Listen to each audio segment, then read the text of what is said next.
Jakby tu zacząć? Dzisiaj. Ojej, zajmiemy się naprawdę głośną sprawą. Postać fascynująca, ale również przerażająca. Jedna ze spraw, które mnie osobiście wprawiły w osłupienie i zmroziły, a chyba rzadko się to zdarza ostatnio. A co spowodowało, że aż tak mnie telepnęło? Przecież każdy z nich, w sensie seryjnych morderców, robi potworne potworności. To, że był mistrzem unikania wykrycia i korzystania z każdej możliwości, żeby zabić, bez względu na czas, miejsce czy okoliczności. W sumie każdy był zagrożony. Słowa klucz na dziś to zestaw do zabijania. Tu Agata i zbrodnia, a to historia kryminalna tylko dla ludzi o mocnych nerwach. Okej, zaczynamy.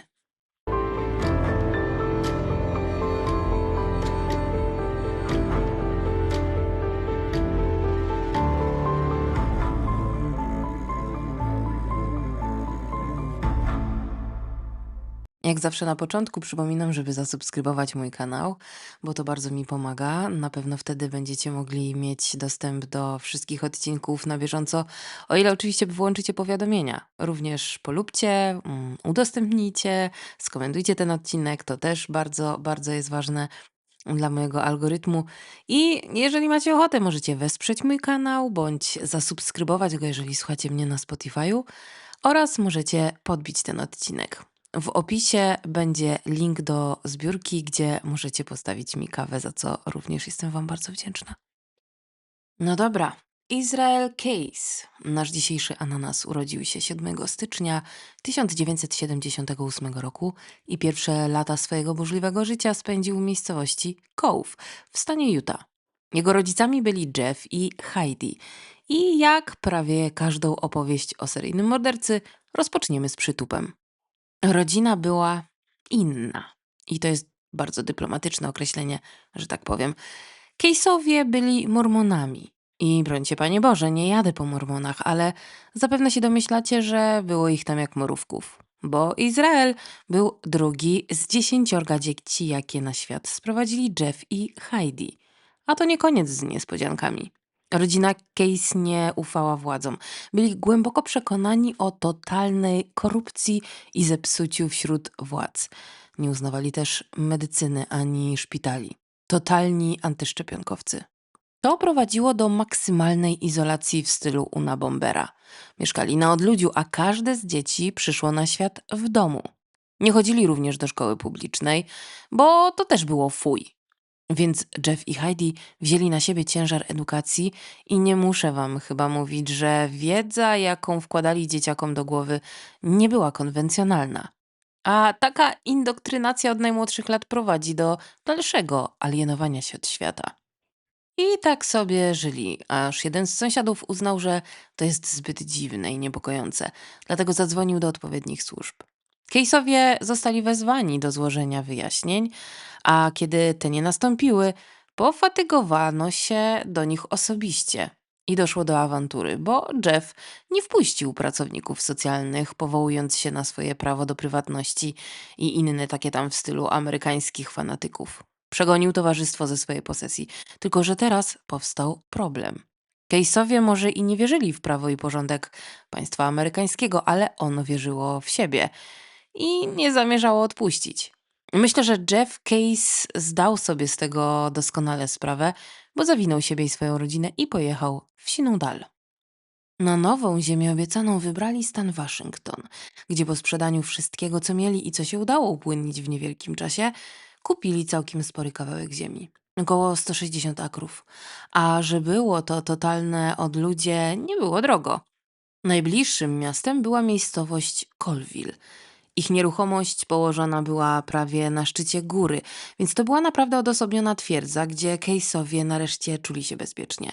Tam właśnie rozpoczął swój kolejny etap życia 5-letni w tamtym czasie Izrael.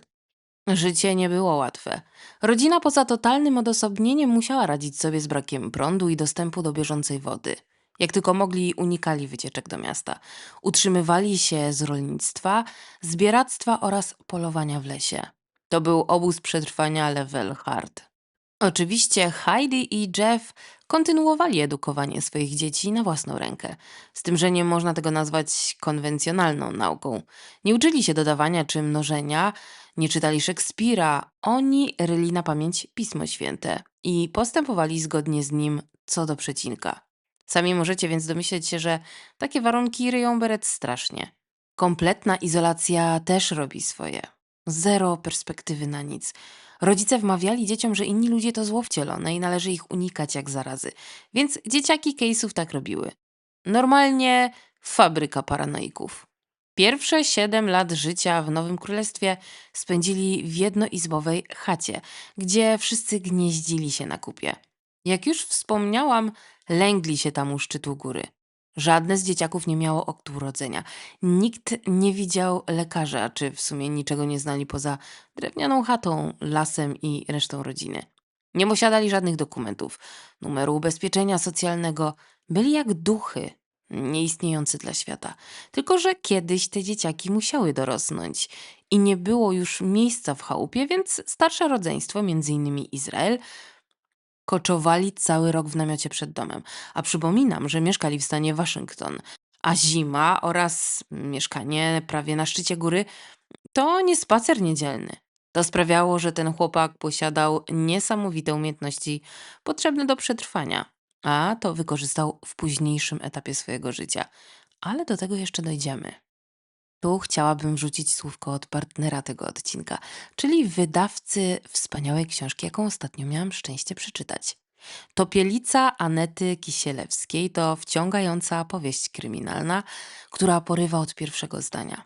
Jest ona pełna bardzo ważnych kwestii, poruszanych w zaskakujący sposób, takich jak przemoc domowa, manipulacja i wykorzystywanie osób zależnych oraz poszukiwanie prawdy tam, gdzie mówimy, że wszystko już wiemy. Bohaterami książki jest Laura Becker, żona nieżyjącego męża, i Ernest Green, policjant poszukujący prawdy na temat śmierci Bruno Beckera. Ale Ernest nie był gotowy na to, co odkrył. Książka jest wspaniałą pozycją dla miłośników kryminałów i thrillerów psychologicznych, którzy nie szukają zawrotnej akcji, a inteligentnie poprowadzonej intrygi. Ja swoją pochłonęłam w 2 wieczory, a wy? Ile wam zajmie czytanie? Premiera książki już 19 sierpnia. Wydawnictwo Filia Mroczna. Polecam. No dobrze. Izrael i jego rodzina żyli w bardzo skrajnej izolacji, ale nie było tak, że zupełnie nikogo nie spotykali na swojej drodze. Mieszkając w stanie znanym ze swoich skrajnych poglądów na tematy antyrządowe oraz duże wpływy fundamentalistycznych ruchów White Power, mieli do nich łatwy dostęp. Ponieważ jak chcesz, to znajdziesz czego szukasz. A że już mieli bardzo radykalne przekonania religijne, dalsza radykalizacja była nieunikniona. Kościół mormoński już im nie wystarczał. Dlatego podążyli za ruchem religijnym Christian Identity, który łączy ekstremalne przekonania religijne z rasizmem, antysemityzmem oraz ideologią antyrządową. A jeszcze do tego mieli swoje bojówki. Match made in heaven, jak to się mówi. Ta cała atmosfera bardzo spodobała się Izraelowi, który wyjątkowo mocno chłonął najbardziej skrajne tezy ruchu. A to, co upodobał sobie od pierwszych dni, to broń. Fascynowało go wszystko, co związane ze strzelaniem. Zaczął dość niewinnie, bo od wiatrówki, ale wykorzystywał ją w zdecydowanie niecny sposób. Jego ulubionym zajęciem bowiem było jeżdżenie do pobliskiego Colville i strzelanie do ludzi z ukrycia. Czujecie to? Siedzi se na jakimś drzewie i strzela z wiatrówki we wszystko, co się rusza. Lubił również niszczyć mienie, jak przystało na psychola, więc walił w okna pobliskich domów. Nie stał w miejscu. Rozwijał się bardzo prężnie, bo od strzelania z daleka przeszedł dość szybko do włamywania się do domów mieszkańców miasteczka i okradania ich. Ale raczej nie gustował w kosztownościach czy sprzęcie RTV, ale zawijał broń właśnie. Stał się zmorą okolicy. Kradł wszystko, co można było uznać za broń. Więc nie tylko strzelby i rewolwery czy karabiny, ale również noże, maczety i inne cacuszka, które można było wykorzystać do walki. W pewnym momencie otwarcie zaczął terroryzować okoliczne dzieciaki. Był naprawdę postrachem okolicy. Każdy, kto go zobaczył, zwijał się szybciej niż znalazł się na jego drodze. Ludzie się go po prostu bali, bo chłopak wychowywany w dziczy, w totalnej izolacji nie miał żadnych zahamowań.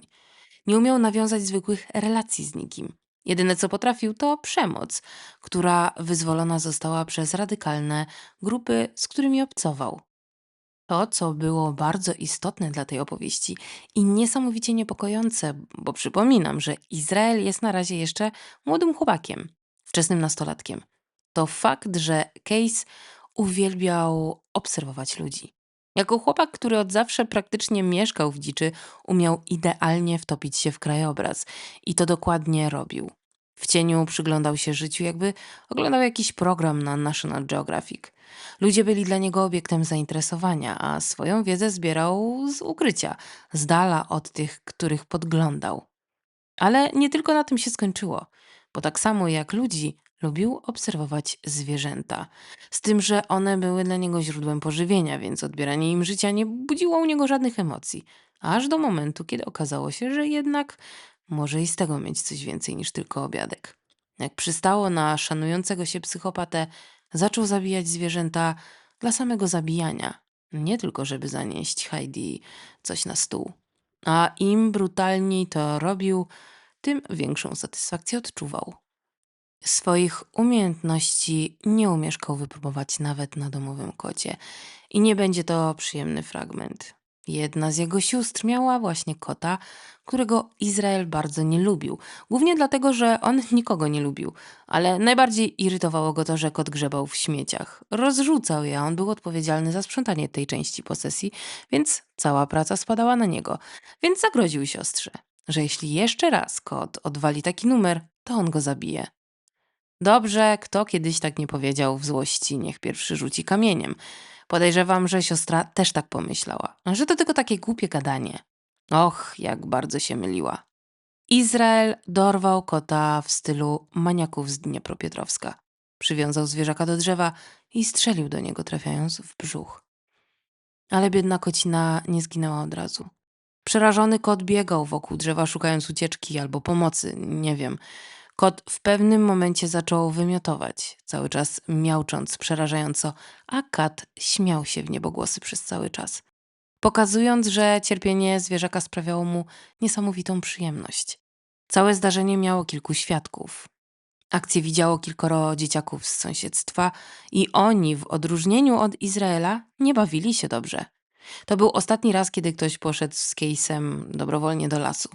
Oczywiście mówię tu o zwykłych okolicznych dzieciakach, bo pośród innych bywalców zgromadzeń kościelnych Izrael nawiązał kilka znajomości, które powinny zakończyć się w piekle. Jedna z rodzin, z jakimi obcowali Case'owie, pasowała do nich jak ulał. Nazywali się Kehoe i używając miłego stwierdzenia, nie byli oni sympatyczni. I tu jestem bardzo grzeczna używając tego określenia, bo najzwyczajniej w świecie podłe gadziny z nich były. Oprócz bycia rasistami zajmowali się nielegalnym handlem bronią oraz byli znani ze stosowania przemocy w każdej możliwej sytuacji. Nie polecam.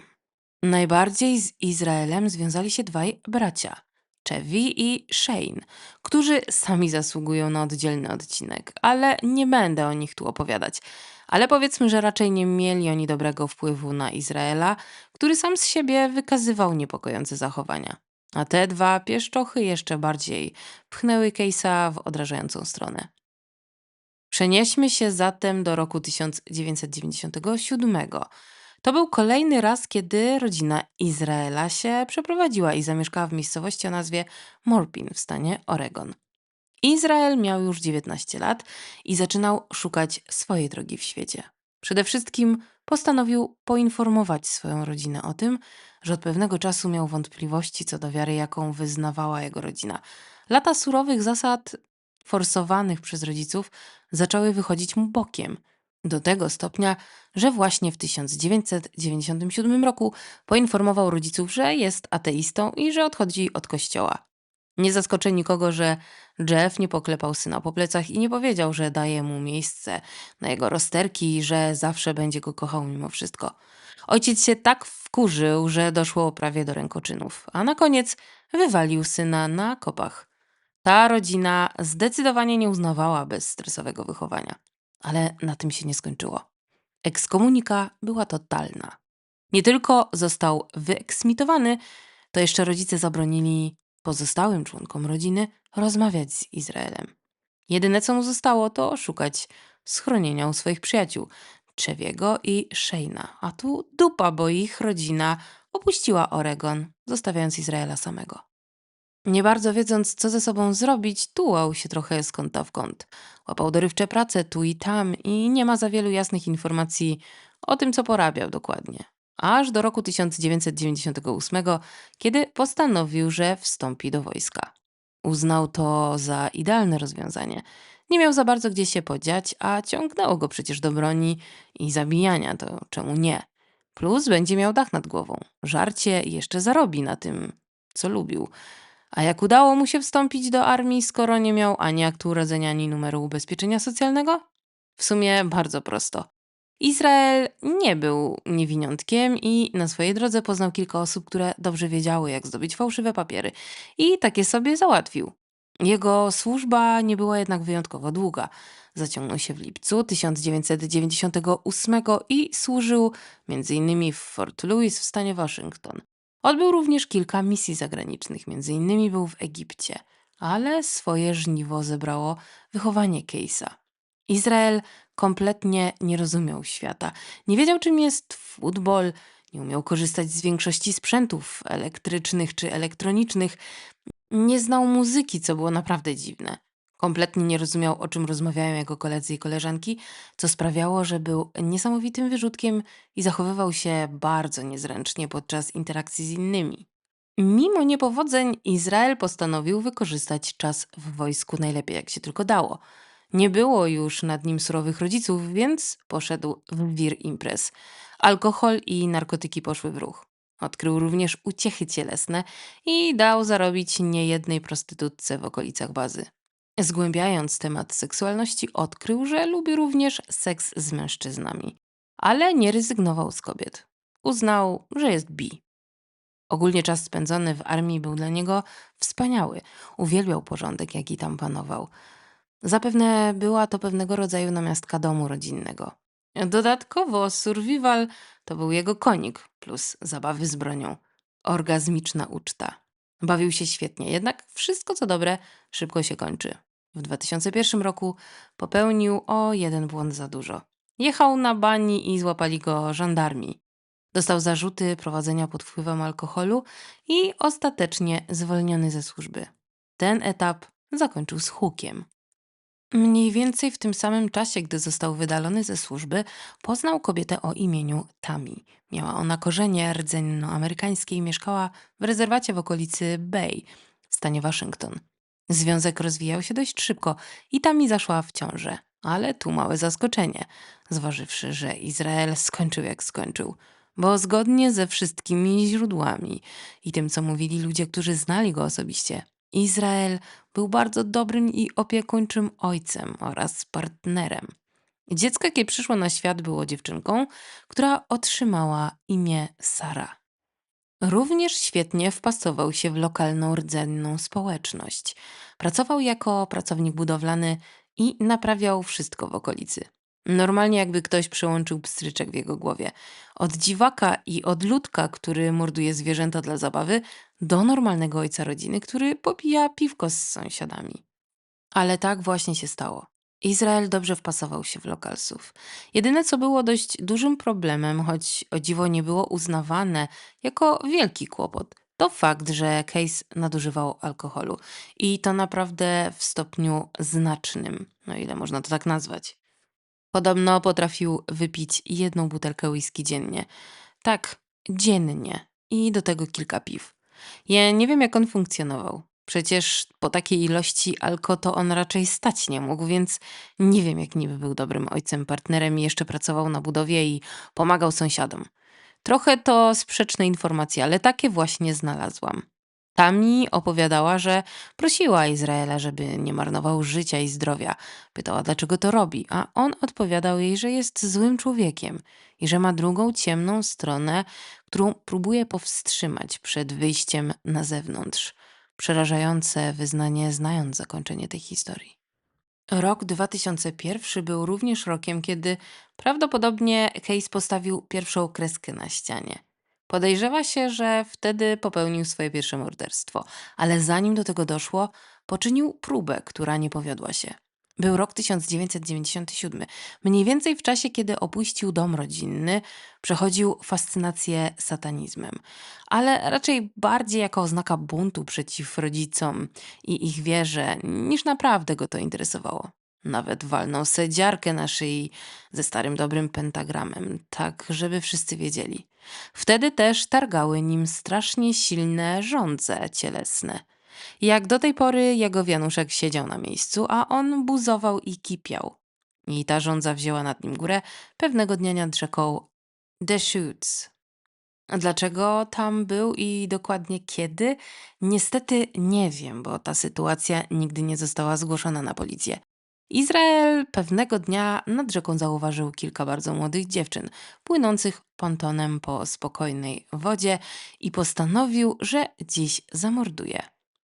Marzenia o tym tliły się mu w głowie już od dawna. Był zafascynowany seryjnymi mordercami. Czytał zwłaszcza o Bundym i Denisie Ritterze, czyli BTK-u. Interesował się również opracowaniami FBI na temat tego, jak wykrywani są seryjni mordercy, szukając wskazówek, jak nie zostać złapanym. I tego dnia nad rzeką postanowił, że zrobi to, o czym marzył od dawna. Zaczaił się w krzakach, a wiecie już, że robił to bardzo dobrze i cierpliwie czekał. Obserwował. Kiedy jedna z dziewczynek, na około 15-letnia, odeszła na chwilę od grupy na stronę, on zaatakował jak kobra. Dziewczyna nie miała szans. Zaciągnął ją w głąb lasu i próbował najpierw zgwałcić, a później zabić, ale nie udało się. Dziewczyna ciągle do niego mówiła. Pytała, dlaczego to robi. Prosiła, żeby przestał. Później nawet próbowała innych sztuczek. Zaczęła mu cukrować. Mówiła, że przecież jest taki przystojny, że nie musi jej brać siłą, bo ona chętnie się z nim umówi. Jej walka się powiodła, bo Izrael skapitulował. Nerwy i jej gadanie wybiły go z rytmu. Przerwał atak. Oklepał ją trochę, ale nic więcej jej nie zrobił. Powiedział tylko, że jeśli komuś o tym powie, to on ją znajdzie i zabije. A ona mu uwierzyła, bo nikomu nigdy nie powiedziała o tym, co się wydarzyło. A skąd wiemy o tej napaści? Od samego Izraela, bo nigdy nie mógł przeżyć tego niepowodzenia. Do końca wyrzucał sobie, że był miękki i że dał się jej zagadać. Opowiedział o tym zdarzeniu podczas jednego z przesłuchań. W sumie to często wracał do tej opowieści. Nigdy się z tym nie pogodził.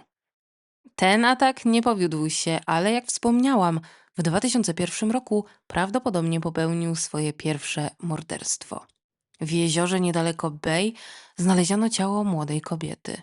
Sprawa w tamtym czasie natychmiast została zakwalifikowana jako nieszczęśliwy wypadek, jednak Case po zatrzymaniu przyznał się do tego morderstwa.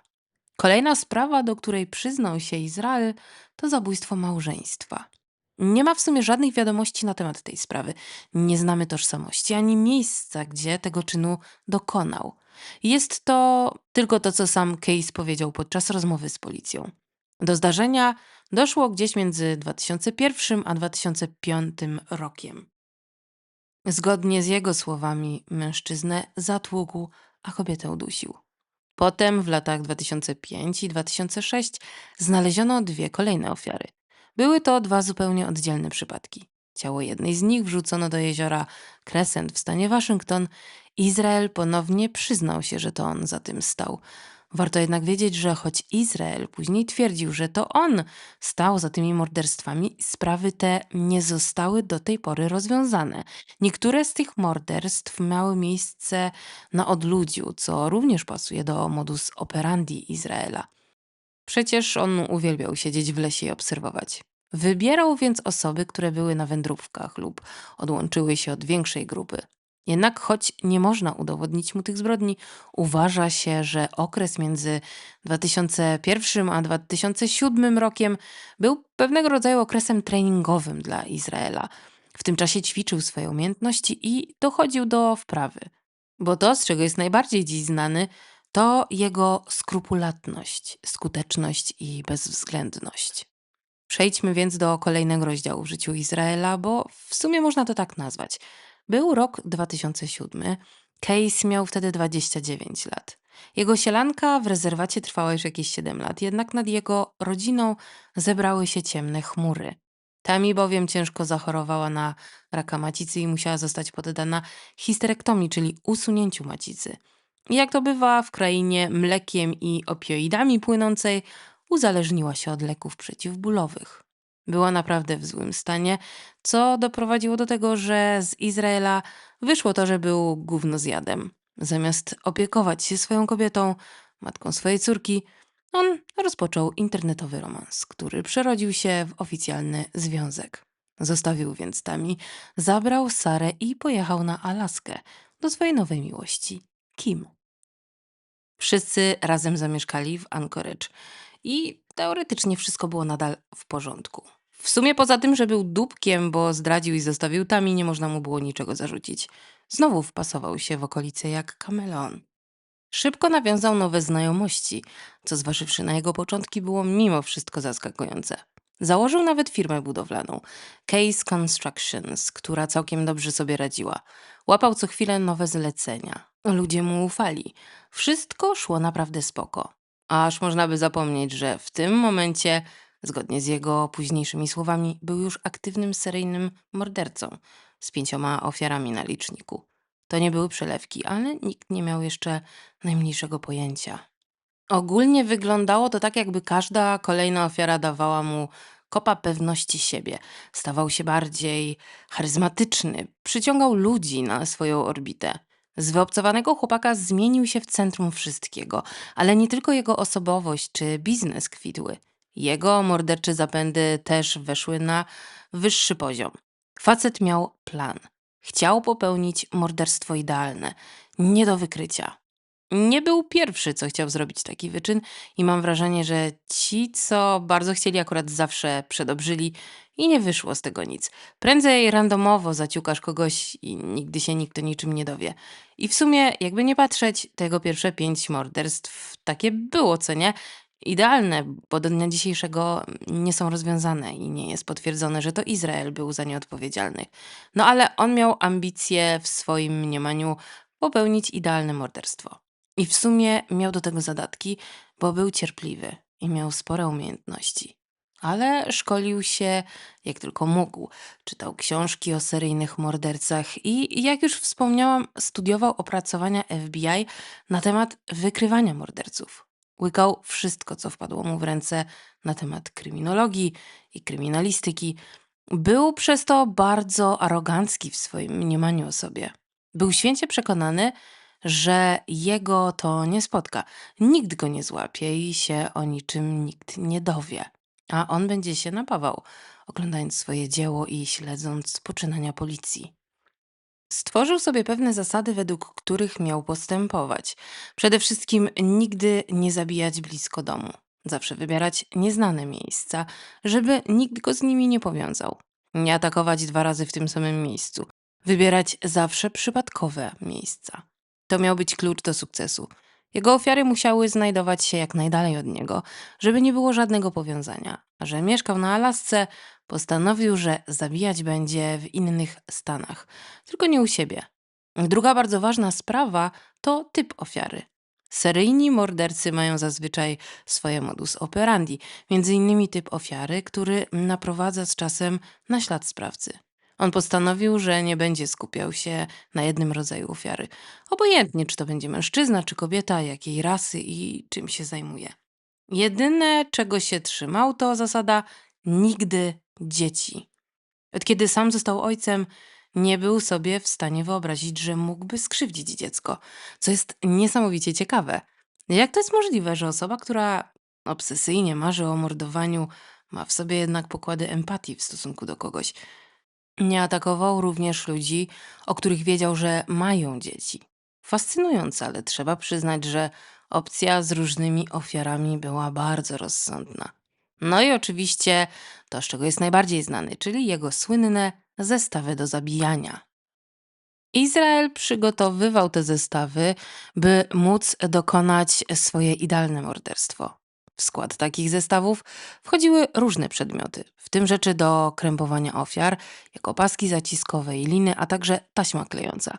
Znajdowała się tam również broń, noże, pistolety, amunicja, tłumiki, a także środki do sprzątania miejsca zbrodni, by nie pozostawić śladów DNA. W zestawach tych był środek o nazwie Drano, który prawdopodobnie miał usuwać odciski palców i ślady biologiczne. No a jak już się kogoś zabiło, to trzeba było pozbyć się ciała, czyli stare, dobre rozczłonkowanko. Więc w zestawie były przeróżne przyrządy do ćwiartowania oraz łopaty do zakopywania ciał. Wszystko wkładał do wielkich pomarańczowych wiader, które następnie zakopywał, rozmieszczając te zestawy w różnych zakątkach USA. Czujecie to? Zakopywał swoje zestawy w wielu miejscach na terenie Stanów. Często udawał, że wyjeżdża w podróże służbowe związane z pracami budowlanymi w różnych stanach, albo twierdził, że odwiedza rodzinę i przyjaciół, mimo że nie miał przyjaciół i nie utrzymywał kontaktów z rodziną. Podczas tych wypraw jeździł po Stanach, szukając odpowiednich miejsc. Jeśli znalazł lokalizację, która wydawała mu się interesująca, wystarczająco odludna, odizolowana, ukrywał tam lub zakopywał swój zestaw rozmaitości. Robił to z dużym wyprzedzeniem, nawet kilkuletnim, i właśnie to czyni Izraela tak przerażającym. Miał nad wszystkim ogromną kontrolę. Działał niezwykle metodycznie. Zakopywał swoje zestawy, by po pewnym czasie wrócić po nie i dokonać morderstwa. I trzeba znowu przyznać, że to był bardzo dobry plan. Dzięki temu nie musiał podróżować z bronią, narzędziami i całym osprzętem potrzebnym do zabójstwa, a wiemy, że wiele wpadło, bo ktoś przeszukał ich auto podczas rutynowej kontroli i znaleźli atrybuty mordercy. Nie była to jednak jedyna metoda, jaką stosował, by zatrzeć ślady. Podróżując po kraju, leciał do danego stanu, wynajmował samochód, a następnie pokonywał setki, jeśli nie tysiące kilometrów, odwiedzając różne stany, rozpoznając teren i zakopując swoje zestawy. Był naprawdę ostrożny i opanowany w tym, co robił. Myślał kilka kroków do przodu. Robiąc swoje objazdy, zawsze wyjmował baterię z telefonu komórkowego, aby nie można go było namierzyć. To naprawdę bardzo ważna kwestia, o której wiele osób nie myśli nawet, że dzięki rozwojowi technologii dziś ciężko się ukryć, bo wszędzie pozostawiamy po sobie ślad, chociażby sygnał telefonu w konkretnym miejscu. Zawsze też płacił gotówką. Zero miejsca na pomyłkę. Ile tych zestawów zostawił? Przyjmuje się, że około 12, choć nie udało się tego ostatecznie potwierdzić. W sieci można znaleźć mapę pokazującą potencjalne miejsca, w których te zestawy zostały umieszczone. Nie ma informacji, czy wszystkie zostały odnalezione i czy ta mapa była zgodna z prawdą, ale mimo to robi wrażenie. Kiedy więc Izrael czuł potrzebę zabicia, wiedział dokładnie, dokąd się udać. Leciał do danego stanu, wynajmował samochód, jechał do jednego ze swoich zestawów, a następnie kogoś mordował. Straszne, ale naprawdę trzeba przyznać, że budzi chory podziw. Dzięki losowemu dobieraniu ofiar, ukrywaniu broni i zapasów z wieloletnim wyprzedzeniem oraz unikaniu bezpośrednich lotów do stanu, w którym zamierzał dokonać morderstwa, Izraelowi udało się latami unikać wykrycia. Jego skrupulatność przerażała. Przyjmuje się, że w latach 2007-2011, kiedy wszystko było już gotowe i czuł, że doszedł do wystarczającej wprawy, zaczął mordować z wykorzystaniem swoich zasobów. Przejdźmy zatem do jego ofiar. Prawdopodobnie pierwszym atakiem, jakiego dokonał po tym, jak uznał, że już czas na podjęcie działalności, było zdarzenie z 23 marca 2007 roku. Tego dnia 52-letnia kobieta o imieniu Randy została uprowadzona z parkingu na Florydzie, a już godzinę później odnaleziono jej ciało w zupełnie innym miejscu. Przyczyną jej śmierci były 2 rany postrzałowe. Choć sprawa nie została ostatecznie rozwiązana, podejrzenia spadły na Izraela. On sam mówił o tym zdarzeniu, jednak nie było żadnych dowodów rzeczowych, które mogły powiązać go z tą sprawą. Kolejna zbrodnia przypisywana Case'owi to podwójne morderstwo z 12 grudnia 2007 roku. Jednak ja osobiście jakoś nie bardzo w to wierzę. A dlaczego? Ponieważ ofiarami były 47-letnia Nancy i jej 7-letnia córka Joey. A wiemy, że Izrael miał zasadę nigdy żadnych dzieci. Co jak co, ale łamania zasad nie można mu zarzucić. Był zimny i zdyscyplinowany, dlatego nie wierzę, że to on popełnił to zdarzenie. Szukałam i nie znalazłam, dlaczego akurat ta tragedia jest podciągana pod jego serię. Prawdopodobnie tylko ze względu na to, że jest nierozwiązana, a on w tamtym czasie przebywał gdzieś w okolicy. Ale 8 kwietnia 2009 roku 48-letnia Deborah Feldman została uprowadzona ze swojego mieszkania w New Jersey. Jej ciała nigdy nie odnaleziono, ale podejrzewa się, że zostało pochowane gdzieś w stanie Nowy Jork. Ponownie podejrzewa się, że sprawcą był Israel Case. 28 maja 2011 roku 20-letnia Maddie Scott zaginęła po tym, jak oddaliła się od znajomych podczas imprezy na polu kempingowym w Kolumbii Brytyjskiej. Choć nigdy jej nie odnaleziono, ani nie wydobyto jej ciała, jej zaginięcie przypisuje się również Case'owi. Słuchajcie, ta sprawa jest naprawdę inna niż wszystkie. Podałam wam już kilka dat i nazwisk, ale tak po prawdzie są to tylko przypuszczenia. Policja podejrzewa, że on mógł stać za tymi sprawami. On sam również nigdy nie krępował się, aby opowiadać o swoich czynach. Po tym, jak został zatrzymany, oczywiście. Jednak przeprowadzał swoje akcje tak perfekcyjnie, że nie było bata, żeby mu coś przypiąć. To była pod każdym względem nietypowa sprawa. Dodatkowo Izrael napadał na banki. O tak, nie dość, że jeździł po kraju, mordował, to jeszcze okradał banki, aby sfinansować swoją morderczą działalność. Człowiek orkiestra. Zawsze był przebrany jakoś inaczej. A to miał brodę, a to perukę, innym razem miał maskę. Zawsze używał innej metody, innej broni. No geniusz zła. Nigdy więc nie używał swoich prywatnych pieniędzy, aby podróżować w poszukiwaniu ofiar. Choć zazwyczaj czaił się na swoje ofiary z ukrycia, czekając na jakąś nieszczęsną owieczkę oddzieloną od stada, to często wykorzystywał jedną i tą samą sytuację. To było coś, co mogło stać się jego błędem, ale nie to przyniosło mu zgubę. Jednak pokazywało jego kompletny brak empatii, przynajmniej do puli ludzi, które uznawał za potencjalne ofiary. Bo wiecie, co robił?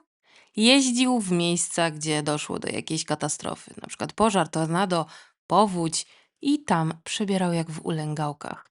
Ogólny chaos i dezorientacja sprzyjały mu. Pozował na zmartwionego człowieka oferującego swoją pomoc. Jako pracownik budowlany przychodził z propozycją odbudowy. Kiedy zdecydował się na kogoś, to biada mu. To naprawdę przerażające, do czego ten człowiek był zdolny. To była prawdziwa maszyna do zabijania. I robił to naprawdę na różne sposoby. Bił je na śmierć lub do nich strzelał, ale bezapelacyjnie jego ulubioną metodą było duszenie. Uwielbiał patrzeć, jak życie uchodzi z oczu ofiar. Akt ostatecznego posiadania i kontroli. Trzeba być poważnie zrytym, żeby patrzeć komuś w oczy, mordując go. Tak, to prawdziwy psychopata. Sami specy FBI byli pod wrażeniem i okrzyknięto go najbardziej zorganizowanym, seryjnym mordercą, z jakim kiedykolwiek mieli do czynienia. A to nie byle jakie stwierdzenie, bo przecież w Stanach było najwięcej seryjnych w historii, więc taki tytuł to nie przelewki. No dobra, ale Israel Case nie jest znany dlatego, że domniemywa się kogo, gdzie i jak zaciukał. Na jego koncie jest kilka zbrodni, które można mu przypisać jednoznacznie, więc przejdźmy teraz do pierwszego morderstwa, którego śledczy byli pewni. Oczywiście nie było ono jego pierwszym, ale jest w 100% pierwszym potwierdzonym jako jego dzieło. Na początku czerwca 2011 roku Izrael poczuł mrowienie pod skórą, nieodzowny znak, że czas ruszyć na łowy.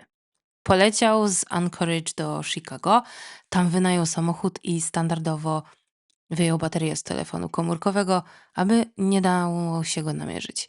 I przejechał ponad 1600 kilometrów aż do Vermont. Na miejscu podskoczył po swój zestaw zakopany niedaleko miasta i był gotowy. Teraz musiał zrobić rekonesans, poznać teren, ludzi, wszystko. Nie mogło go nic zaskoczyć. W końcu 8 czerwca 2011 roku Izrael zdecydował się na kolejny cel. Znalazł dom w Essex w stanie Vermont. Był on położony na uboczu. Co prawda w pobliżu mieszkali sąsiedzi, ale dom był dość odosobniony, a sąsiedzi nie znajdowali się zbyt blisko.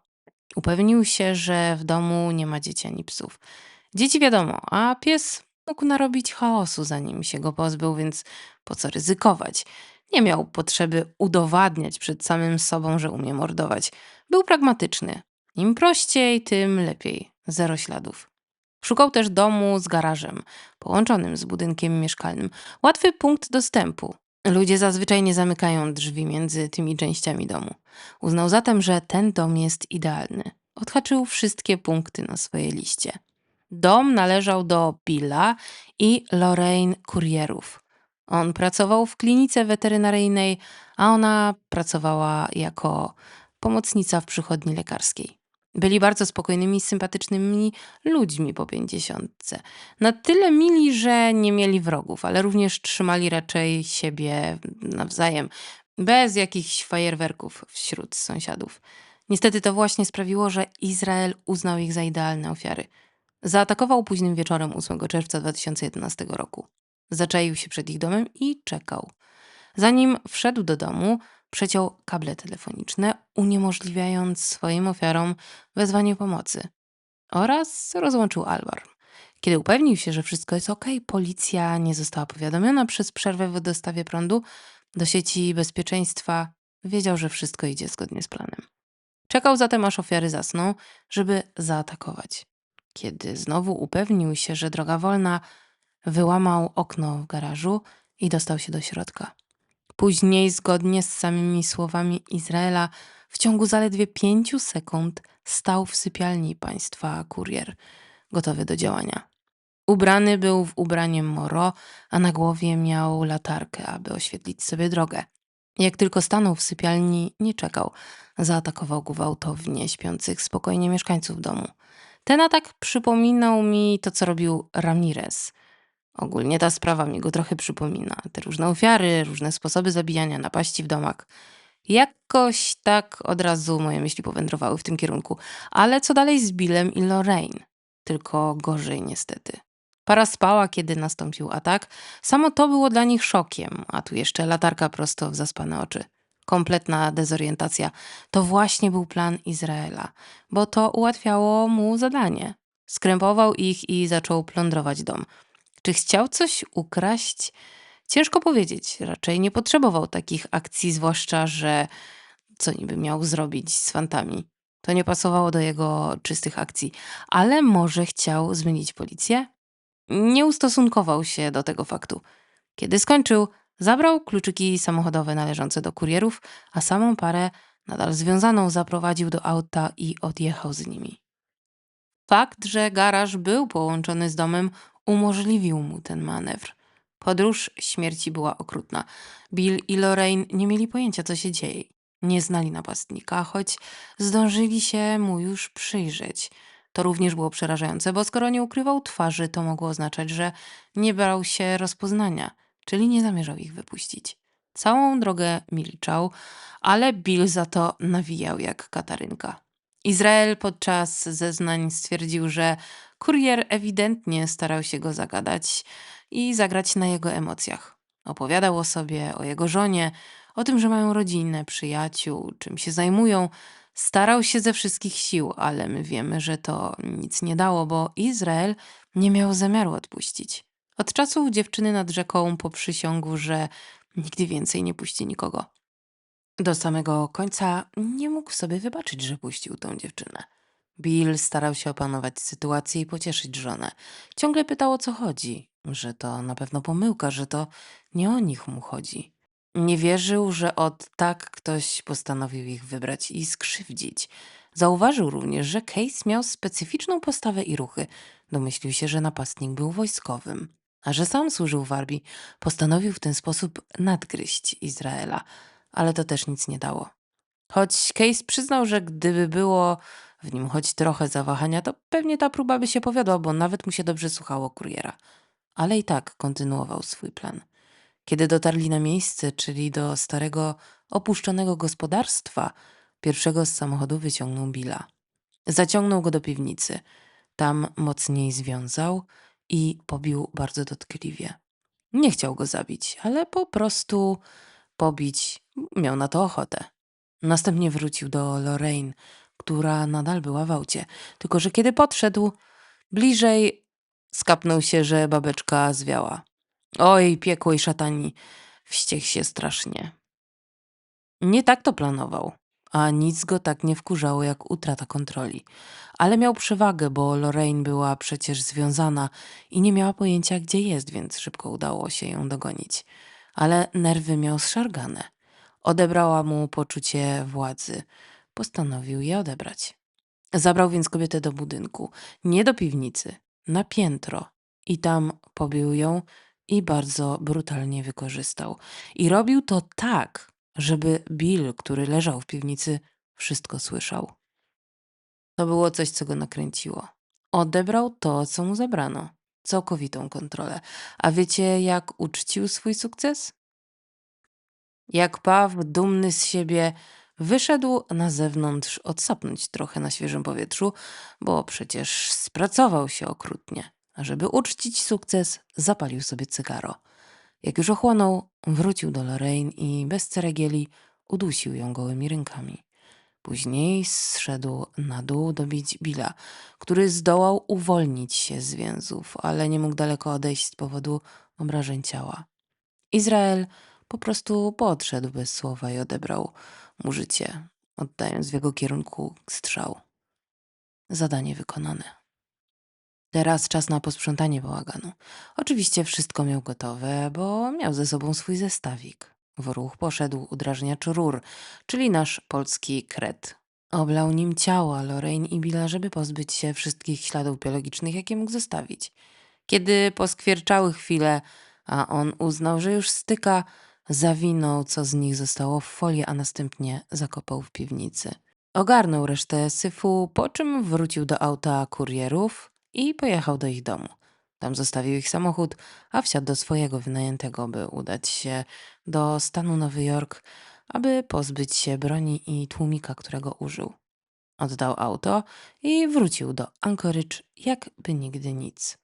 Naturalnie szybko zgłoszono zaginięcie Billa i Lorraine. Choć mieszkali sami, a sąsiadujące pozycje znajdowały się dość daleko, to ich nieobecność została zauważona. Ale policja, która przyjechała do ich domu, nie znalazła żadnych śladów mówiących, gdzie się podzieli. Oczywiście dom wyglądał, jakby przeszło przez niego tornado. Kurierów tam nie było, ale w sumie nic się nie zgadzało, nic nie zginęło. Policja w Vermont podążała ślepymi torami, ale nie mieli za wiele. Nie było ciał, żadnych świadków, kompletnie nic. A Izrael przyglądał się wszystkiemu z dalekiej Alaski. Siedział przy swoim małym laptopie, wyszukiwał informacje o popełnionych przez siebie morderstwach i śledził postępy śledztwa. Pewnie odwalał samogwałty, czytając wszystko w necie, ale on lubił nie tylko mordować, ale kochał napawać się swoim dziełem. Co porabiał Izrael później? Niestety nie wiemy. Zapewne odwalał coś strasznego, ale jego taktyka była naprawdę skuteczna, bo nie można mu nic przypisać. Przynajmniej przez kolejne 8 miesięcy. Wszystko zmieniło się w lutym 2012 roku. Wtedy porwał swoją ostatnią ofiarę. I to właśnie ten czyn sprawił, że ludzie dowiedzieli się o nim.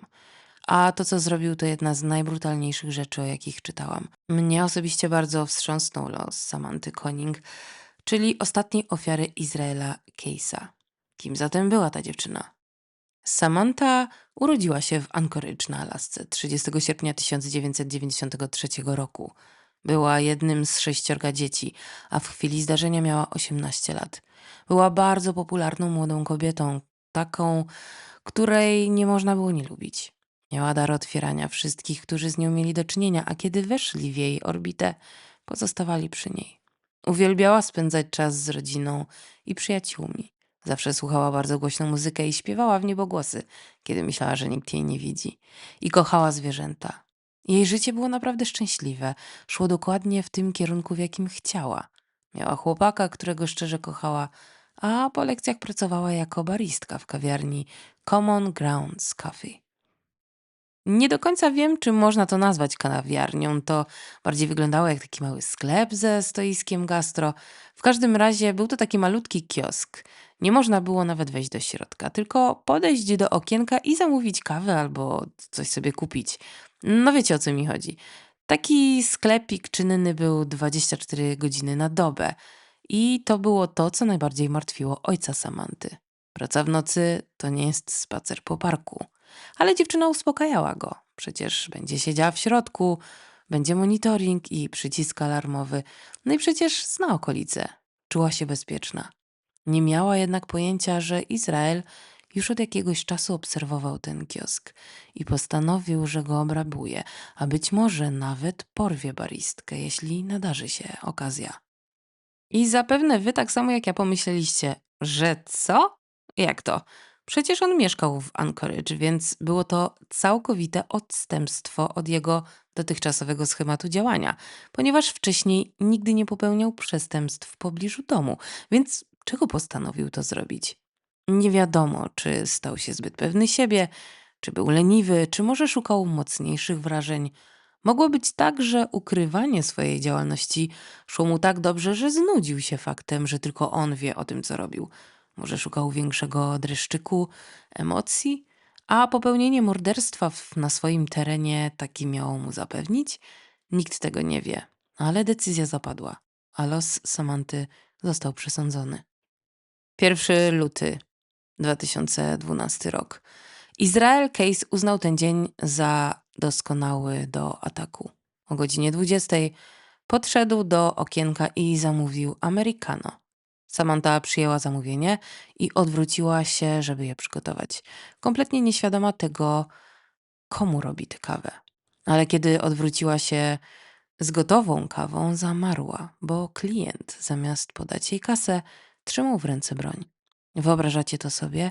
Ja bym się zesrała na bank, ale dziewczyna o dziwo nie wpadła w panikę, tylko zaczęła współpracować z napastnikiem. A skąd to wiemy? Bo wszystko to widać na monitoringu, który był w sklepie wewnątrz kiosku. I ta kamera była jednym z argumentów za tym, żeby dziewczyna zaczęła tam pracę, który miał jej zapewnić bezpieczeństwo. Z samego Izraela nie można zobaczyć wyraźnie. Widać jedynie pistolet pojawiający się w oknie. Samantha unosi ręce do góry, a Izrael każe jej zgasić światło i wyjąć pieniądze z kasy. Co ona natychmiast robi? Pewnie myślała, że zabierze kasę i po sprawie, ale on miał inny plan. Na nagraniu widać, jak wskakuje do środka i związuje dziewczynie ręce, a następnie wyciąga ją z kiosku. Ujęcie z innej kamery na zewnątrz pokazuje, że Izrael prowadzi Samantę do auta i odjeżdża z nią. To kolejna dziwna część, bo Case użył własnego auta, żeby ją prowadzić. Ogólnie ten atak był bardzo dziwny, bo kolejny krok, jaki poczynił, to jazda po okolicy ze skrępowaną Samantą na tylnym siedzeniu. I nie szukał on dobrego miejsca, żeby ją zabić. On czekał, aż jego dziewczyna Kim i córka Sara pójdą spać, bo i tu znowu zaskoczenie. Postanowił, że zabierze Samantę do siebie do domu. Kiedy był pewny, że w końcu wszyscy śpią, zabrał swoją zakładniczkę i zamknął ją w szopie na tyłach domu. Wszystko, co następuje później, to jakiś absurd. Kiedy weszli do szopy, widać, że była ona już przygotowana na nowego lokatora. Stał tam grzejnik, bo przypominam, że jesteśmy na Alasce, jest luty. Na ziemi leżał śpiwór i koce. Były też liny, którymi miał ponownie związać Samantę i stało radio. Jak tylko weszli, od razu je włączył, żeby zagłuszyć ewentualne dźwięki, jakie wydawała z siebie. W miarę jak wam to opowiadam, zastanawiam się, czy wy też czujecie absurd tej całej sytuacji w kontekście jego poprzednich, bardzo dobrze przemyślanych i przeprowadzonych akcji. No ale cóż, tak zrobił, jak zrobił. Kiedy już zainstalował dziewczynę w tej szopie, powiedział jej, że zażąda okupu, a kiedy dostanie kasę, to ją wypuści. Ale Samantha powiedziała, że jej rodzice nie mają pieniędzy, więc nic nie dostanie. On zażądał od niej karty debetowej, pieniędzy i telefonu, ale znowu dupa, bo ona swój telefon zostawiła w kiosku, a portfel był w aucie jej chłopaka. Izrael był zdeterminowany, bo zażądał adresu jej chłopaka, który przerażona mu oczywiście dała. A on pojechał tam, włamał się do auta i zabrał jej portfel. Był tak nieostrożny, że w trakcie włamywania się do auta został zauważony przez właśnie chłopaka Samanty, ale zdążył uciec. Później wrócił do kiosku i zajumał jej telefon. Potem Pojechał do bankomatu, żeby wypłacić gotówkę, bo wymusił na dziewczynie podanie PIN-u do karty. Powstaje dużo pytań. Czy to dowód na to, że traci kontrolę? Czy chciał zmienić swój modus operandi i bardziej ryzykować? Czy chciał sprawdzić swoją inteligencję i zobaczyć, jak daleko może się posunąć, zanim zostanie złapany? Kto wie. Izrael kontynuował swoją dziwną akcję. Wrócił do szopy i rozgościł się. Przyniósł wino i nawet poczęstował przerażoną dziewczynę. I na tym oznaki człowieczeństwa się skończyły, bo zaraz potem przeszedł do działania. Do rana wielokrotnie ją zgwałcił i pamiętajmy, że robił to zaledwie kilka metrów od domu, w którym spała jego dziewczyna i córka. Samantha mimo przerażenia poddała się wszystkiemu, co Izrael od niej chciał. Do samego końca wierzyła, że on ją puści. Ale on już dawno temu postanowił, że nikogo nigdy nie puści wolno. Zanim nastał świt, Izrael udusił dziewczynę. W tej sprawie pojawiły się informacje bardzo często podnoszone, że po tym jak zabił dziewczynę, dokonał na niej aktów nekrofilskich. Nie widziałam nigdzie potwierdzenia, w sensie raportu z sekcji zwłok czy jednoznacznej informacji ze źródła w policji. Dlatego ja nie wiem, czy to była prawda, ale sam Izrael sugerował, że do tego doszło. Dodatkowo, Case był zafascynowany Tedem Bundym. To był jego idol. I to na poważnie, a wiemy, że Bundy był nekrofilem, więc jakoś tak to się składa w całość. Kolejne co zrobił, to powiesił Samanthę za szyję, po to, aby upewnić się, że dziewczyna nie żyje i zostawił ją tak, a sam poszedł do głównego domu, żeby wziąć prysznic. Kiedy wrócił, odciął ją, owinął plandeką i schował w jednej z szafek. Niesamowite, jak on potrafił funkcjonować w tej sytuacji, jakby zupełnie nic się nie działo, bo po wszystkiemu obudził swoją córkę Sarę i zawiózł ją do szkoły. Jakieś środki ostrożności powiedzmy jednak zachował, bo postanowił, że jednak zmyli ewentualne ślady. Dlatego za pomocą telefonu Samanty napisał wiadomość do jej chłopaka, w której powiedział, że miała ona zły dzień i postanowiła odpocząć w towarzystwie innych znajomych. Ale nie udało się zmylić chłopaka, bo on od razu wyczuł, że coś tu śmierdzi. Po pierwsze, miał odebrać Samantę z pracy, ale kiedy pojechał pod kiosk, jej tam już nie było. A później taka wiadomość zupełnie nie w jej stylu. I nie mówię tylko o zachowaniu, ale ogólnie w stylu pisania. Ona nie rozmawiała z nim właśnie w taki sposób, więc wiedział, że coś tu jest nie tak. Natychmiast skontaktował się z rodzicami sam, a ci z właścicielem kiosku. Czy wie, co się stało z ich córką? To właśnie wtedy sprawdzono monitoring i odkryto, jaki los spotkał Sam. W tej chwili już nie zwlekano, choć niestety od porwania minęło już ponad 24 godziny, zanim rozpoczęto oficjalne poszukiwania i zaangażowano odpowiednie służby. Już od pierwszego momentu FBI wzięło udział w poszukiwaniach. Ojciec sam co chwilę występował w telewizji, błagając porywacza o to, żeby uwolnił jego córkę. Lokalna społeczność również włączyła się do akcji. Pomagali jak mogli. A Izrael, co w tym czasie porabiał? A nic takiego.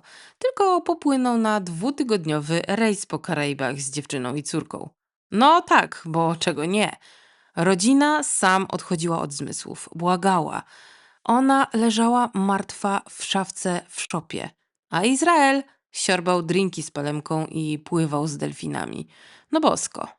A kiedy rejs się skończył, on poleciał nie do domu, ale zahaczył o Teksas, gdzie spalił komuś kwadrat i obrabował bank. Chyba za bardzo się zrelaksował na tych wakacjach i potrzebował troszkę dopaminki. Wrócił na Alaskę jeszcze nabuzowany tym, co zrobił w Teksasie, a tu dalej jazda. FBI było wszędzie. Przeszukiwali miasto i okolice, a on był w niebo wzięty. Pamiętacie, że uwielbiał śledzić w prasie informacje o swoich zbrodniach? A tu praktycznie widział wszystko z pierwszego rzędu i to jeszcze na żywo. Ale to jeszcze nic. Do najgorszego dopiero przejdziemy. Bo wiecie, co nasz ananas wymyślił? Stwierdził, że w sumie to ten okup jednak dobry pomysł i zamierzał nadal zgłosić się po niego. Wymyślił więc plan, jak ten okup zdobyć. Izrael założył, że rodzina będzie chciała dowodu, iż ona wciąż żyje, bo przecież minął już prawie miesiąc od jej zaginięcia. Można to zrobić w formie zdjęcia albo wideo, wiecie, taki dowód życia. Tylko że problem polegał na tym, że sam nie żyła przez cały ten czas. Ale nasz pomysłowy Dobromir stwierdził, że nic to, można zapozować, więc co zrobił? I tu się trzymajcie. Poszedł do szopy i wyciągnął zamarznięte ciało dziewczyny z szafy. Zamarzło, bo był luty na Alasce. Totalna mroźnia. No ale przecież widać, że z dziewczyny sopel lodu, więc trzeba ją najpierw rozmrozić. Tak, dobrze słyszycie. Może lekko drwie, ale ten absurd zasługuje na dawkę luzu, bo inaczej bym tego nie przełknęła. Wziął zamarzniętą sam do głównego domu. Pożyczył suszarkę do włosów swojej dziewczyny i zabrał się za rozmrażanie. No jak babcie sapcie kocham, dobrze słyszycie. Siedział z nią i podgrzewał ją suszarką. Koniec świata. Prawdopodobnie ponownie dopuścił się nekrofilii. Raczej się pewnie nie powstrzymał, skoro była już cieplutka po suszarce. Nie mogę inaczej o tym mówić, taka jest moja reakcja na to wszystko. Muszę rozładować atmosferę. Kiedy skończył, posadził jej martwe ciało na krześle i zaczął ją pozować, ale widać było, że jest martwa. Musiał coś z tym zrobić. Poszedł więc po kosmetyczkę Kim i zrobił jej ciężki makijaż, żeby ukryć oznaki śmierci. Później zaplótł włosy sam, dokładnie tak samo jak robił to codziennie swojej córce. Ta część jest wielce niepokojąca i niekomfortowa, wiem, ale to, co zrobił później, przekracza kolejne granice, jakie jeszcze mam. Izrael Case. Ojciec, który codziennie odwozi swoją córkę do szkoły, opiekuje się nią i niby jest dobrym ojcem, który jest seryjnym mordercą i z bokiem, właśnie upozował córkę innego mężczyznę jak jakąś kukłę. Żeby zapobiec zamykaniu jej oczu, przyszył jej powieki. Czujecie to? Wziął igłę i nitkę i przyszył jej powieki do łuków brwiowych. Potem przytrzymał koło jej głowy aktualną gazetę i zrobił zdjęcie jako dowód jej życia, który następnie wysłał do rodziny. Niech to wsiąknie. Jej rodzice zobaczyli to zdjęcie. Stan, w jakim była ich córka na własne oczy. To dla mnie okrucieństwo w stylu Alberta Fisza, który wysłał list do rodziców dziewczynki, którą zamordował i zjadł i opisał w nim wszystko. Wrzucam to zdjęcie, ale jest to rekonstrukcja. Nie jest to dokładne zdjęcie, jakie rzeczywiście zrobił Izrael, ale oddaje horror tego czynu. Później wysłał to zdjęcie do chłopaka Samanty i napisał miejsce spotkania, a pod zdjęciem zapytał, czy jest ładna. Natychmiast przekazano to wszystko do FBI, a oni wkroczyli do akcji na pełnej kurwie. Natychmiast pojechano do miejsca wskazanego w wiadomości, gdzie na tablicy informacyjnej we wskazanym miejscu wisiało ogłoszenie o zaginięciu psa o imieniu Albert. Dokładnie takie wskazówki były w wiadomości. Na tym ogłoszeniu zapisano żądanie okupu. Porywacz chciał 30 000 dolarów. Kiedy rodzina zobaczyła zdjęcie dziewczyny, byli w szoku. Nie wyglądała jak ona. To było coś okropnego, ale oczywiście nie przyszło im do głowy, że patrzą na zwłoki córki upozowanej jak jakaś lalka. Uznali z bólem z serca, że dziewczyna może jest pobita. No wiecie, jest w niewoli od dłuższego czasu, dlatego tak źle wygląda. Ale najważniejsze, że żyje. To dało im nadzieję. Kwota żądania była również rozsądna. W sumie nie mieli takiej kasy, tak czy inaczej, ale można ją było zorganizować. Porywacz zażądał, aby zapłacili tę kwotę na jej konto bankowe. To było tak absurdalne, że aż bolały oczy, jak się to czytało, a śledczy mieli punkt zaczepienia. Przelano środki i czekano na ich wypłatę. W tym czasie Izrael uznał, że Samantha nie jest mu już potrzebna i trzeba się jej pozbyć. Oczywiście podświartował ją i wywiózł nad zamarznięte jezioro w okolicy. Aby zmylić wszystkich, zabrał ze sobą sprzęt wędkarski, że niby będzie sobie łowił ryby pod lodem. Na miejscu wyrąbał przerębel i po kawałeczku wrzucał sam do wody. Kiedy skończył, naprawdę zabrał się za łowienie ryb. A to, co złowił, zabrał do domu i dał do zjedzenia Kim i Sarze. Po powrocie poszedł do bankomatu i wypłacił kasę z okupu. Nie wiem naprawdę, co się z nim stało. Mózg mu odjęło, czy co.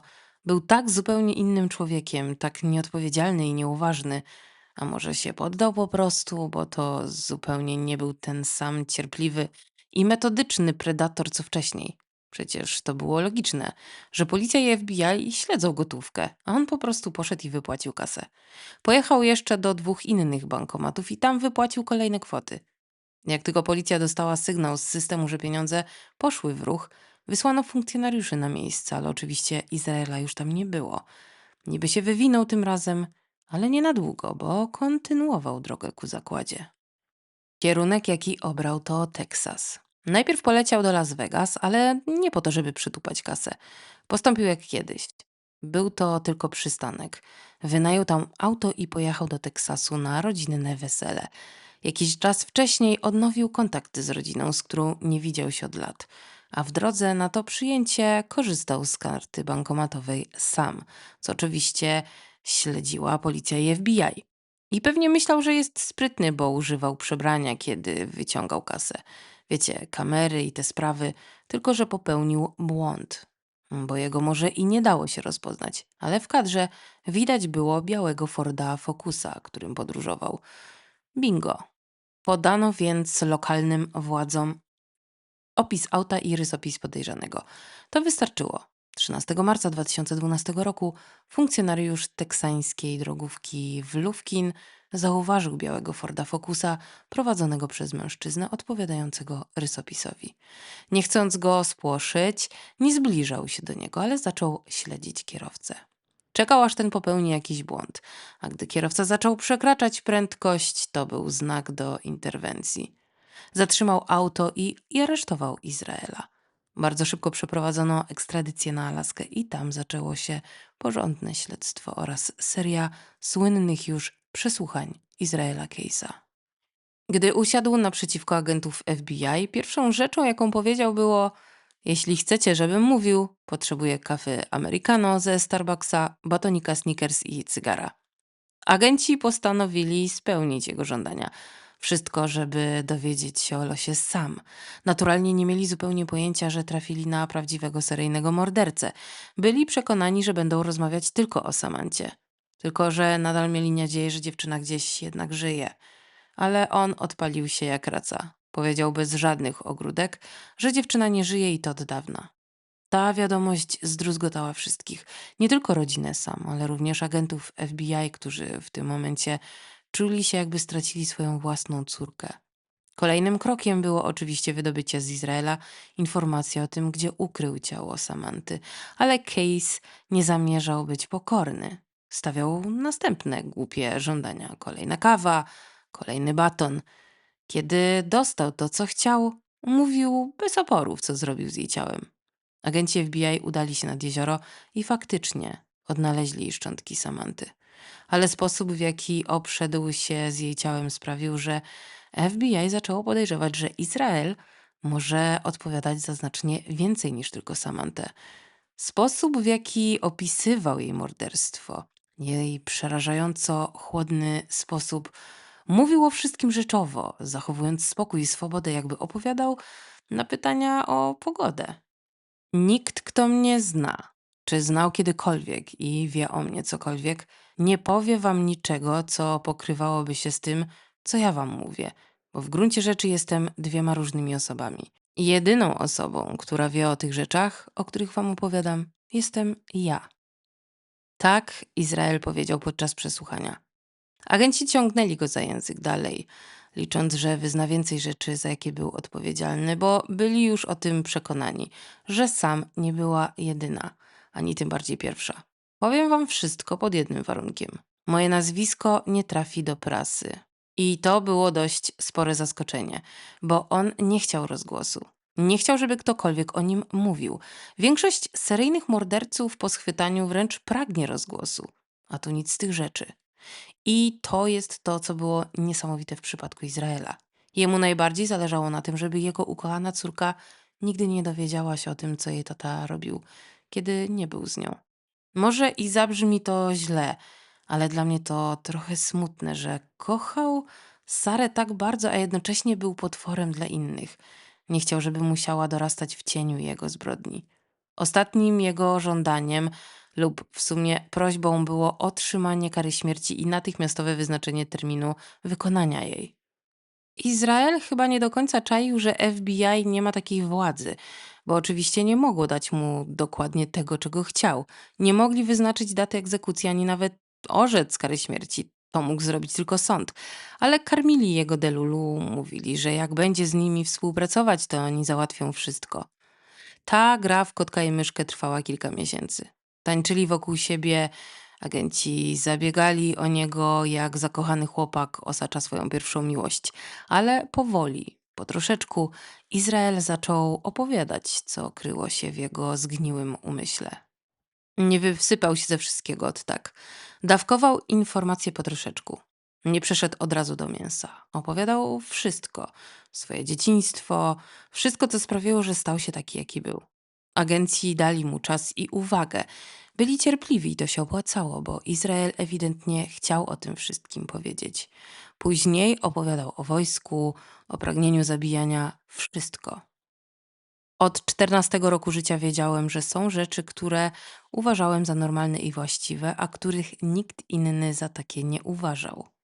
To właśnie podczas tych przesłuchiwań opowiedział o akcji nad rzeką, swoim niepowodzeniu i o tym, jak bardzo tego żałował.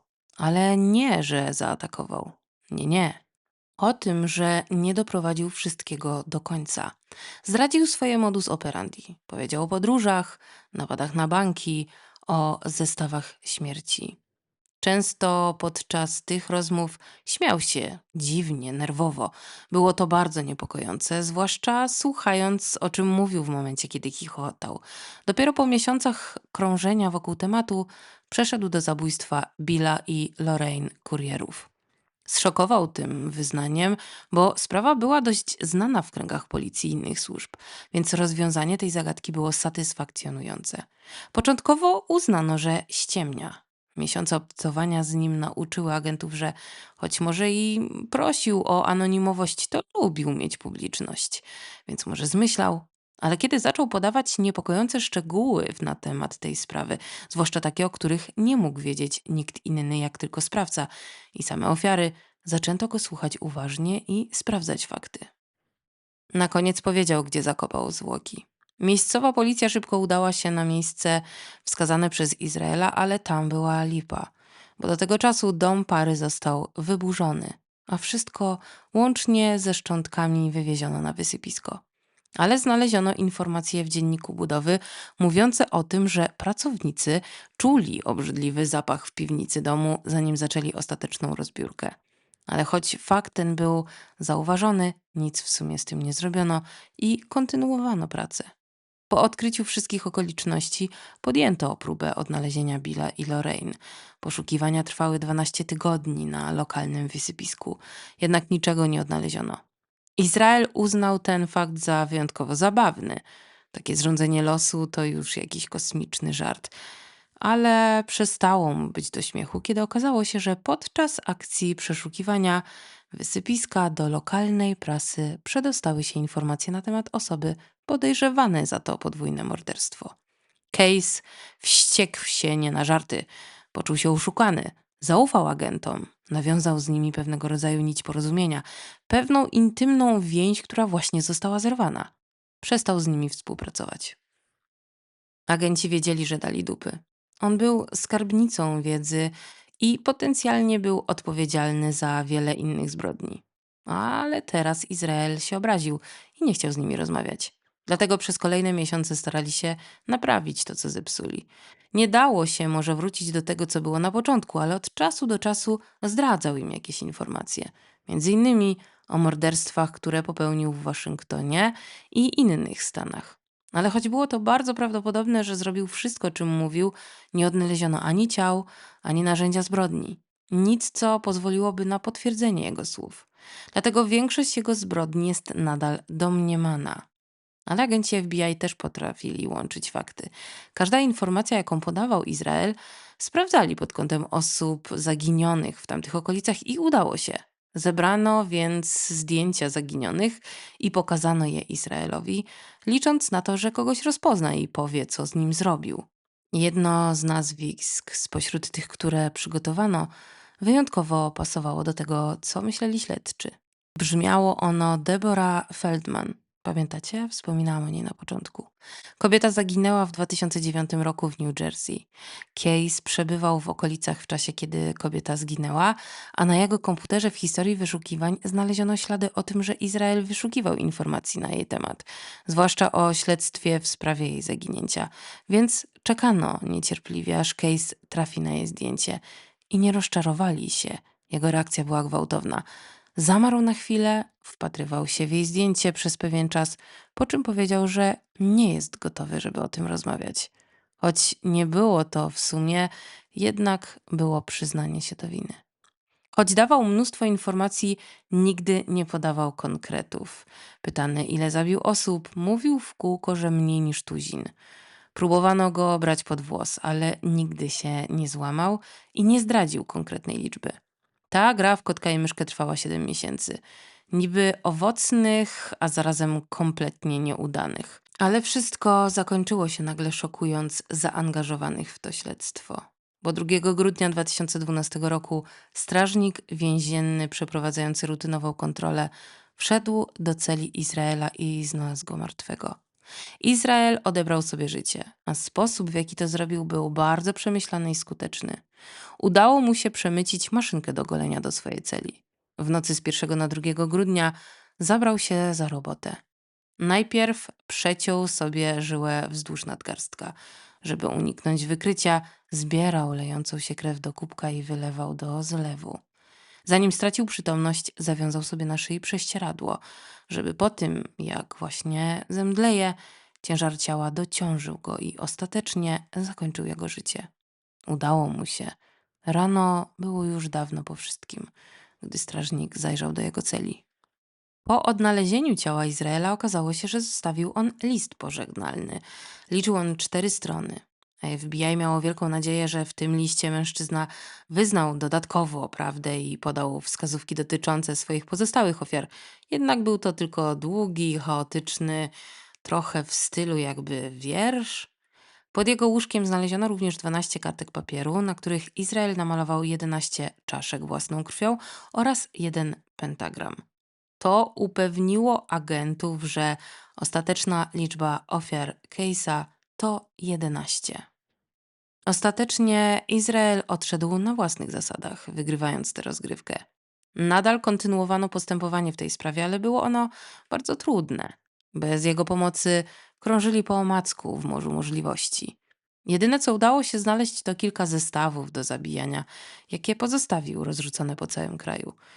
Posiłkowano się informacjami, jakie uzyskano podczas miesięcy rozmów z Izraelem. Sprawa tak naprawdę nigdy nie została do końca rozwiązana. Nadal pozostało mnóstwo pytań bez odpowiedzi. Przede wszystkim wszyscy zastanawiali się, ile ostatecznie Case zamordował osób. Czy było ich 11, a może mniej, a może jednak więcej. Bo agenci FBI, którzy zajmowali się tą sprawą, oszacowali na podstawie jego podróży i danych policyjnych, że mógł być odpowiedzialny aż za 30 morderstw. Jednak tego się już raczej nie dowiemy. Kochani, w tym miejscu zakończę tę przerażającą opowieść. Mam nadzieję, że wytrzymaliście i że daliście radę, bo ja jak zwykle mam wrażenie, że chyba trochę ostatnio podupadłam na mojej wytrzymałości, bo coraz częściej puszczają mi nerwy w trakcie, jak przygotowuję sprawy i tutaj było podobnie. Ciężko mi było, to była naprawdę wstrząsająca sprawa. Wiem, że ona jest dość popularna w zagranicznych social mediach i na zagranicznym YouTubie. Nie wiem, jak bardzo jest znana ona i popularna w Polsce. Mam nadzieję, że po wysłuchaniu będziecie mieli troszeczkę więcej informacji w tej sprawie.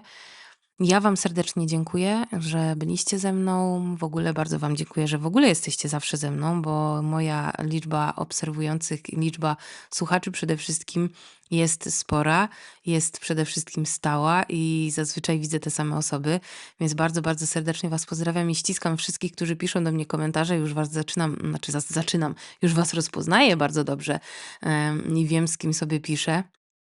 Więc ściskam was mocno, dziękuję. Pozdrawiam również moich słuchaczy na Spotify, których też jest coraz więcej, ale przede wszystkim jest część też osób, która jest już ze mną związana od dłuższego czasu i które również rozpoznaję, dlatego bardzo, bardzo serdecznie was pozdrawiam. Przypominam również o premierze książki Topielica. Naprawdę świetna lektura, polecam na zwłaszcza teraz wieczory, które będą już coraz chłodniejsze. Naprawdę bardzo, bardzo dobrze się to czyta. I uciekam pracować nad kolejną sprawą. Odkryłam pewną sprawę, którą zaczęłam rozgrzebywać już na TikToku, ale myślę, że jeszcze nad nią posiedzę i troszkę wam tutaj może wrzucę, bo to jest naprawdę niezły temat i w ogóle eksplozja głowy. Dziękuję wam za wszystkie subskrypcje. Zachęcam do zasubskrybowania tych, którzy jeszcze tego nie robią. Polubcie mój film, udostępnijcie, podbijcie, jeżeli macie jeszcze taką możliwość i macie punkty. Ja was ściskam serdecznie i do usłyszenia. Pa!